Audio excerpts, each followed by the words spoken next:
The ID.3 will change the way you think about Volkswagen, and the brand hopes it'll change the way you think about affordable electric cars. This contender is priced, shaped and designed right for the heart of the family segment of the growing EV sector, and unlike previous battery-powered Volkswagens, it's completely new from the ground up. It's small enough for the city and it's big enough for the family. Plus, it's as affordable as a comparable petrol or diesel model, and it's clever enough to make a conventional family hatchback seem hopelessly outdated. The future has arrived. Setting off in an ID.3 feels like a strange new world. There's no gear stick, no handbrake, no ignition key, and just the sound of silence as the fixed ratio transmission blends an almost endless wave of torque into meaningful and satisfyingly rapid forward progress. As for the stuff that you primarily need to know here, well, that's based around the mix and match combination that you select from the 3 battery sizes on offer and the 2 electric motor outputs that you have to choose from. There's a base 45 kilowatt hour pure variant with a 205 mile range, and that uses the base 145 PS Pro motor, and a flagship 77 kilowatt hour tour version which has a 336 mile range using the top 204 PS Pro performance motor. The kind of ID.3 Volkswagen thinks that you're almost certainly going to want, though, is one with the kind of 58 kilowatt hour battery size that we're trying here, a format which gives you a range of up to 263 miles and the choice of either electric motor.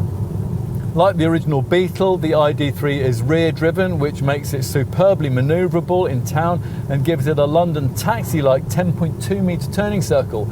Beyond the city limits, that drive format allows a perfect 50-50 weight distribution, which, together with the low centre of gravity of the central battery pack, helps to disguise the portly weight this ID.3 has to carry around. Traction through the bends, though, is excellent, and body roll is checked by firm damping that's been cleverly engineered for suppleness over poor surfaces. All of which ought to provide the recipe for a decently sporting EV, and would if the steering offered a little more feedback.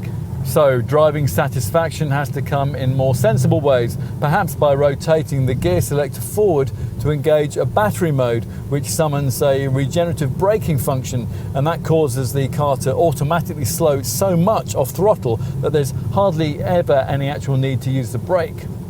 Your charging regime should be quite straightforward. There's a WeCharge app that helps you find and use over 150,000 public charge points.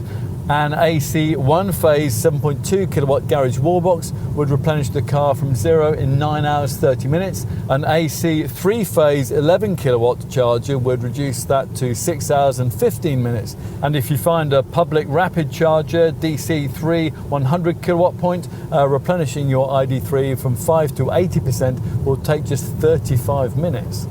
So what kind of design is it? Well, let's take a look. A one-box shape built around its passengers with uncommonly short overhangs, and the axles moved well apart to create a wheelbase almost as long as a Passat. There's a strong C-pillar, a classic Volkswagen design feature, which on the driver's side houses a charging flap, and a softly modelled side section that curves under the rising shoulder line of quite a sporty silhouette, which features a low glass house emphasised by dark finishing for the roof, the window frames and the B-pillar. The wheels are also aerodynamically optimised, and they're large, measuring up to 20 inches. We've got the 19-inch Andoya rims here.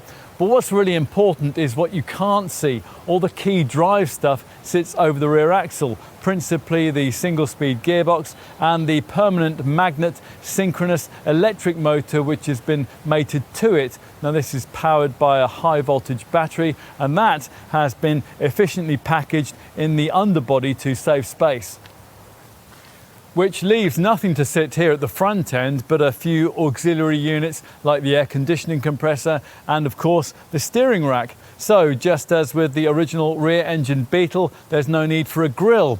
We are a brand that was born without a grille, says design chief Klaus Sikora. Whatever your chosen colour, dark shades dominate at the rear. The black finish of this large roof spoiler extends down into a central tailgate panel with the brand and model badging. Enough with outside. What will the car that Volkswagen describes as your new personal companion be like to live with in the cabin? Well, there are plenty of things you'll need to adjust to as you enter this wide, narrow light strip below the windscreen. The ID light will indicate the car's readiness to drive. You sit quite high on top of all those batteries, and the interior design is, well, it has a minimalist, open plan, but rather clinical feel, which Volkswagen has tried to unsuccessfully lift by imprinting play and pause symbols on the two footwell pedals. There's not much in the way of switchgear, and of course you do without the conventional instruments. All of that's replaced by a couple of TFT displays, a little 5.3-inch one behind the steering wheel, and a main tablet of 10 inches in size in the centre of the dash. It all feels a generation on from the cabin design that you'd find in rivals like Nissan's Leaf and Kia's e-Niro. Build quality, it's good, but cheaper plastics betray the cost cutting that's been necessary to keep this sophisticated EV's asking price within the realms of affordability. Just as in a rival BMW i3, the gear selector is housed in a right-hand protrusion here from the instrument binnacle, although here there's the additional novelty in the fact that the whole binnacle moves up and down as you adjust the wheel. Other instruments are done using touch-sensitive buttons like these fiddly sliders here for the climate system, or with voice control prefaced by the command Hello ID. You may already have decided that an electric family hatch is for you, but even if you haven't, this is one you need to consider. You'll like the clever packaging, the quick performance, the sharp maneuverability and the cutting-edge cabin tech.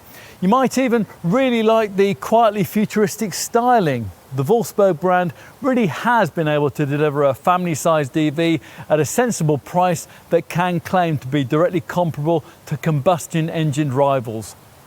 What's more, this really does feel like an authentic Volkswagen with a rear-driven format that even has a few Beetle throwbacks. In half a century's time, there's just a chance that the ID.3 will command a place in automotive history alongside that seminal VW model. As we said, the future starts here.